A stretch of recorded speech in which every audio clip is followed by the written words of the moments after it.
या ट्रस्टवरती मी प्रदेशाध्यक्ष होते तेव्हापासून सदस्य म्हणून काम केलेलं आहे। माझ्या समवेत समाजातील वेगवेगळ्या क्षेत्रातील अनेक प्रतिष्ठित नागरिक, अनेक मान्यवर या ट्रस्टवर होते आणि या ट्रस्टवर मी जेव्हा होते त्याच्यानंतर मी आयोगाचे अध्यक्ष झाले। आणि मला सुरुवातीला हे सांगायचं आहे, या ट्रस्टचा कार्यकाळ हा 8 ऑगस्ट 2025 रोजी संपलेला आहे। खरं तर समाजामध्ये आपण आयुष्य जगत असताना कोणाला ना कोणाला गुरु मानत असतो। खरात पती पत्नीला माझ्या परिवाराने गुरु मानलं, आम्ही गुरु मानलं। आणि काही वेळा तिथं होत असलेला कार्यक्रम, मग तो महाशिवरात्रीचा असेल, गुरुपौर्णिमेचा असेल, या कार्यक्रमाच्या निमित्तानं विद्यार्थ्यांच्या शैक्षणिक साहित्य वाटपाचा असेल, या निमित्तानं आम्ही उपस्थित राहत होतो। यामध्ये एखाद्या व्यक्तीला आपण गुरु मानले आणि त्यानिमित्तानं संपूर्ण कुटुंब आम्ही त्या कार्यक्रमात उपस्थित राहत होतो। माध्यमांमधून सातत्याने दाखवले जाणारे व्हिडिओ हे काही वर्षापूर्वीचे आहेत। गुरुपौर्णिमेच्या निमित्तानं अनेकांनी ती पाद्यपूजा केली, तशी मी माझ्या पतीने देखील ती पाद्यपूजा केली। 5-6 वर्षापूर्वी ज्यावेळेस आपण ज्या लोकांच्या संपर्कात असतो ते 5-6 वर्षानंतर एखाद्याचं कृत्य, एखाद्याची वैयक्तिक वागणूक, त्याचं वैयक्तिक आयुष्य याच्याबाबत आपल्याला कोणतीही सुत्राम कल्पना नसते। आज आपण ज्यांच्याबरोबर आहोत, जे आपल्याबरोबर आहेत, ते उद्या पुढे जाऊन कसं वागणार आहेत ही कल्पना आपल्या कोणाला नसते। त्याच्यामुळं मी ही घटना समजली त्यावेळेस मला तो धक्का बसला। मी लगेच ते ट्विट देखील केले सुरुवातीला की या देवस्थान ट्रस्टशी माझ्या कुटुंबाचा संबंध आहे, पण खरात आणि त्याच्या वैयक्तिक आयुष्याबद्दल काही माहिती असायचं कारण नव्हतं।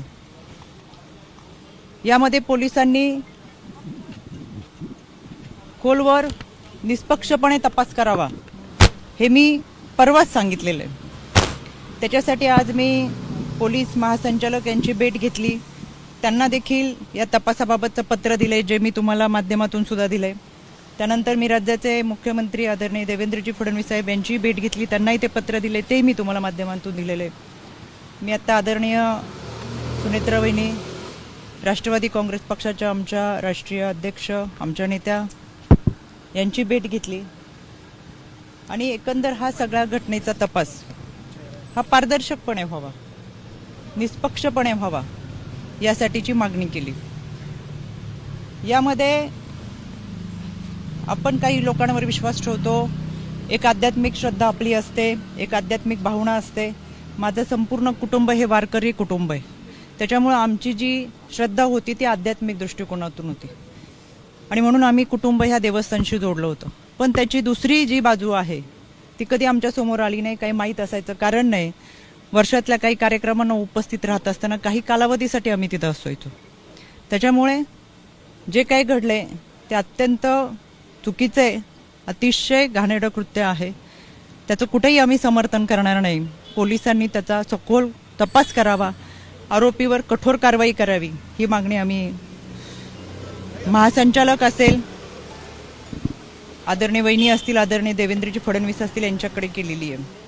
यामध्ये 2 गोष्टी मला प्रकर्षाने सांगायच्या आहेत। काल कोणी एक पत्रकार, खबरदार पुढारी यांनी त्यांच्या वर्तमानपत्रात एक बातमी दिली होती 19/3/2025 ला। ही बातमी आमच्या समुपदेशकांकडे आली। समुपदेशक त्या विभागामध्ये काम करतात, विभागीय समुपदेशक असतात, त्यांनी ही बातमी, त्यानंतर समुपदेशकाने त्यांना हे पत्र पाठवलेले 8 तारखेला। आमच्या प्रकल्प अधिकाऱ्याने हे पत्र पाठवून त्या पत्रामध्ये स्पष्ट दिलंय की आपल्या पेपरमध्ये जी बातमी आली त्याच्यामध्ये बातमीमध्ये काही मोघम स्वरूपात छापलेली आहे, तर या प्रकरणामध्ये आपल्याकडे काही माहिती असेल तर सविस्तर आयोगाला कळवावी। दुसरं पत्र आहे पोलीस अधीक्षकांना की तुम्ही तुमच्याकडे जी काही माहिती असेल ती माहिती या अत्याचाराच्या संदर्भात असेल किंवा काही असेल तर आपण पोलीस स्तरावरती कारवाई करावी, भूमिका घ्यावी, जे काही असेल त्यापूर्वी माझ्या ऑफिसमधून संबंधित पत्रकाराला फोन गेला होता की तुमच्याकडे अशी काही तक्रार असेल, अशी काही माहिती असेल तर तुम्ही पोलिसांकडे जाऊन तक्रार दाखल करा. यानंतर तिथं स्थानिक पोलिसांनी सांगितलं की कोणती माहिती नाही, कोणत्या महिलेची तक्रार नाही. बऱ्याच वेळा चुकीच्या बातम्या ह्या छापल्या जातात आणि म्हणून त्यांनी आयोगाला ते पत्र पाठवले की आमच्याकडे कोणतीही माहिती नाही, जी काही बातमी मी दिली ती मोगम स्वरूपात दिलेली आहे, आमच्याकडे कोणतेही पुरावे नाहीत. 2 दिवसापासून ज्या चुकीच्या बातम्या चाललेत त्याचा मी तीव्र निषेध करते. दुसरी गोष्ट, माझ्याकडे 5 तारखेला एका मुलीचा मेल आला. याच्यावरती नाव दिसेल म्हणून मी फक्त तुम्हाला लांबून हे दाखवते. या मेलमध्ये, या संबंधित मेलमध्ये त्या मुलीने खरातच्या ऑफिसमध्ये पूर्वी काम करणाऱ्या एका माणसाच्या संदर्भात तक्रार होती. खरातचा यामध्ये कुठेही उल्लेख नव्हता. तातडीने त्याच दिवशी आमचं पत्र हे पोलिसांना गेलेलं आहे. मी स्वतः ॲडिशनल डीजी यांना ते पाठवलं आणि पोलिसांना आम्ही ते पत्र पाठवून जे कोणी असेल त्याच्यावरती तपास करावा असं सांगितलं. त्याची हेअरिंग सुद्धा हे पोलिसांचं पत्र. या तपासाची हेअरिंग 17 तारखेला माझ्या आयोग कार्यालयात लागली. या हेअरिंगमध्ये आम्हाला पोलिसांनी स्वतः पत्र दिलंय की याच्यामध्ये आम्ही कारवाई करतोय. कोणालाही, कुठल्याही व्यक्तीला, संस्थेला, कोणालाही पाठीशी घातलेलं नाही. पण तोपर्यंत खरातचं कुठेही नाव नव्हतं, पण त्यांच्याकडे काम करणाऱ्या माणसाचं नाव याच्यामध्ये होतं, तरी आम्ही कारवाईचे आदेश दिले होते. त्या अनुषंगाने आम्हाला तेजस्वी सातपुते त्यांचं पत्र आहे की आम्ही याच्यामध्ये कारवाई करतोय. हे पत्र आहे आम्हाला 17 तारखेला. 17 तारखेला यामध्ये जी तक्रार होती ती एका महिलेची कार्यालयामध्ये पूर्वी काम करणाऱ्या एका मुलाच्या संदर्भात होते. त्याच्यामुळे मला आवर्जून सांगायचंय की अशा पद्धतीने जे काही गोष्टी 2 दिवस चालू आहेत, चुकीच्या बातम्या चालू आहेत, एखादी व्यक्ती पुढे जाऊन कशी वागती, त्याचं कृत्य, वैयक्तिक आयुष्य आपल्याला कोणाला माहीत नसतं. आम्ही जोडलो होतो तर मी पहिल्याच दिवशी ट्विट करून सांगितलं, हो आम्ही संस्थानाशी जोडलेलो होतो, देवस्थान ट्रस्टमध्ये होतो. ते फोटो माझ्या आहेत. अनेक वर्षापूर्वीच्या आमच्या कुटुंबाबरोबरचे फोटो तिथं होते आणि एखाद्या गुरुची, पती पत्नीची पाद्यपूजा करत असताना गुरुपौर्णिमेच्या दिवशीचे फोटो आहेत. विशेष म्हणजे अनेक लोकांचे फोटो याच्यामध्ये आहेत. पण केवळ महिला म्हणून ज्या पद्धतीचं सॉफ्ट टार्गेट गेले 2 दिवसामध्ये करतात ते अत्यंत चुकीचं आहे. काही जणांनी पत्रकार परिषद घेऊन सातत्याने चुकीच्या बातम्या पसरवण्याचा प्रयत्न केला. कुणीतरी त्यांच्या आजच्या बातमीत दाखवलं 2 सप्टेंबरचा फोटो आहे.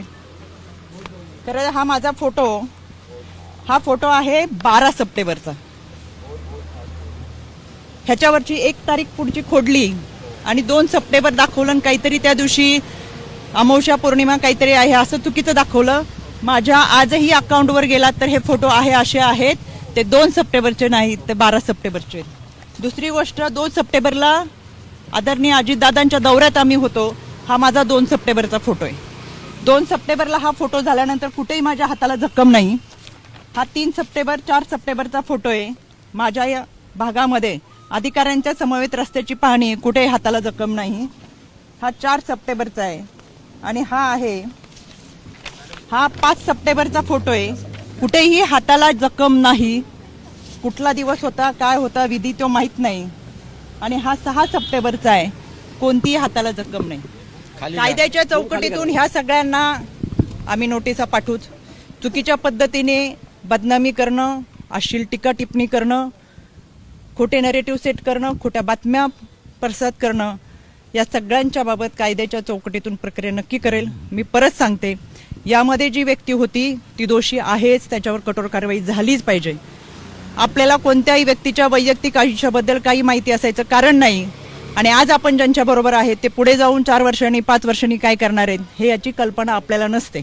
त्याच्यामुळे या व्यक्तीवर कठोर कारवाई व्हावीच ही मागणी मी आज केलेली आहे. आणि या सगळ्या गोष्टींचा निष्पक्षपणे तपास व्हावा.